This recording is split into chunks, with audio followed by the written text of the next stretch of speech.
Sam. Serious Sam for the PC. You'll probably find this sold as Serious Sam the first and second encounter, but don't be fooled by the wildly different box art. These are two halves of the same game, and you should really play them back to back if you want to get the full experience. Serious Sam is an old school first person shooter. Shoot everything that moves, then walk through a door when everything stops moving, rinse and repeat. Sometimes you need to collect items and put them in the right place to proceed, but it's not exactly challenging puzzle solving. There is a story behind why a guy in a white t-shirt is slaughtering legions of aliens amongst Egyptian ruins, but all I really need to say is that the main bad guy's name is Notorious Mental. The game is very unsubtle, but it's completely aware of this and revels in it. Who needs subtlety in a game where you'll single-handedly kill more people than the average medieval plague? With his sunglasses and cheesy one-liners, Sam is a complete Duke Nukem ripoff. But then, what has the Duke done for us lately, eh? Hello? Blondie, is it you? No, it's Jones. Ah, when will he come? He will come when he's done, boy. Done with what? I've been waiting forever for him to show up.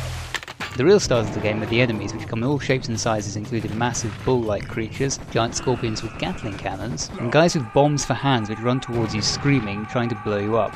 Something developers would probably have gotten in trouble for if the game had come out today.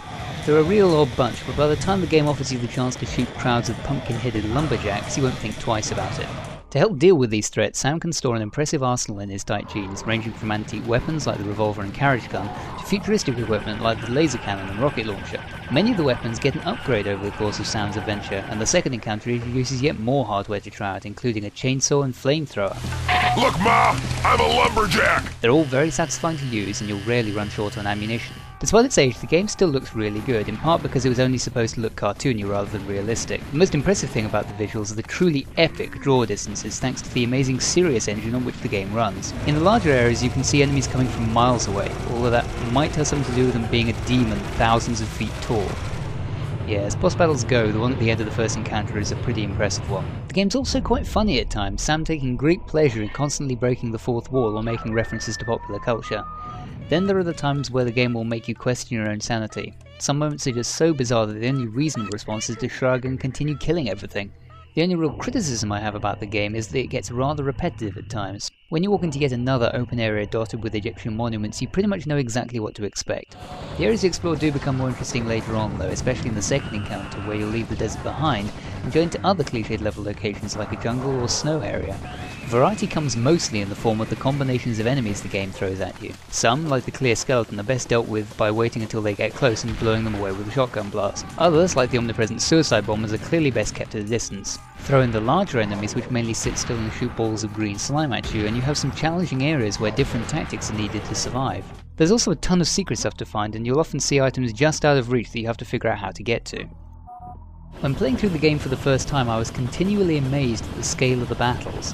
No matter how impressive you thought one encounter was, you can guarantee that the game will pull off something even better just around the corner, really stretching your belief of what the engine is capable of. Whilst the game is great fun on your own, I can highly recommend the multiplayer. There are the standard deathmatch modes available, or you can run through the entire single-player game in 8-player co-op. In a game where you're sometimes outnumbered 100 to 1, it's nice to have someone watching your back, and the ability to dress in disco threads or a Santa suit only sweetens the deal. If you're determined to tackle the game alone, be prepared for quite a challenge. In the later areas it gets extremely difficult, and the only reason I've seen the end is that in co-op you're given infinite respawns. So, is Serious Sam still worth playing today? Hell yes it is. If you're a fan of no-nonsense, all-out action, the jaw-dropping scale of Serious Sam will be right up your street. In a time when games are trying more and more to create involved story arcs and address thought-provoking issues, sometimes all you want to do is kill things without a 20-minute expedition from Drebin telling you what Laughing Octopus finds so damn funny. And there are few games which can cater to that need quite as well as Serious Sam.